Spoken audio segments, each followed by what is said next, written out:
Levelling जो से astro channel में आपका स्वागत है।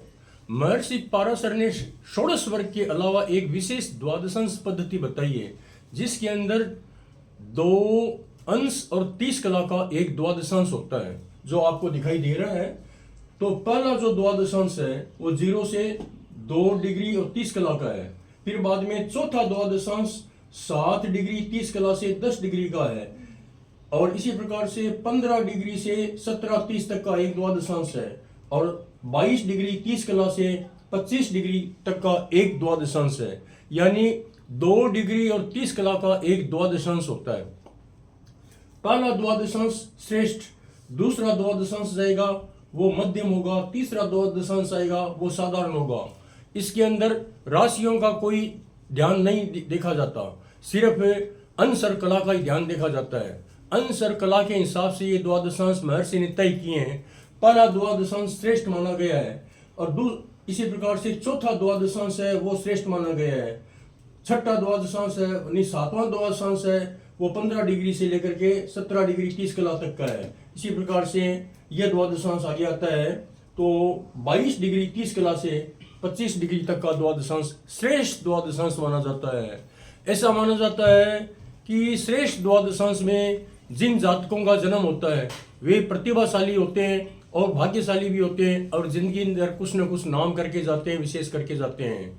यहाँ आपको कुछ भी देखने की जरूरत नहीं है। ये एक विशेष सरप्राइजिंग पद्धति है जो पंडित डॉक्टर सुरेश चंद्र मिश्र ने अपनी पाराशर पद्धति के अंदर लिखा है। पाराशर उवास नाम की पुस्तक है, उसके अंदर लिखा है, आप देख सकते हो। मैंने इस बात को अच्छी तरह से कंफर्म किया है। अलग अलग अभिनेताओं की कुंडली में, अलग अलग सेलिब्रिटीज की कुंडली में, उनके मैं आपको नाम बोल रहा हूं। नरेंद्र मोदी, दिलीप कुमार, जयललिता, हेमा मालिनी, काजोल, और इसके अलावा अंबानी ग्रुप, और इसके अलावा जो ये दूसरी जो अभिनेत्रियां हैं, हेमा मालिनी के अलावा और भी अभिनेत्रियां हैं जो मैंने देखी है, और अंबानी ग्रुप के अलावा असुद्दीन ओवैसी, इन कुंडलियों को तो मैंने सेलिब्रिटीज की कुंडलियों को देखा है।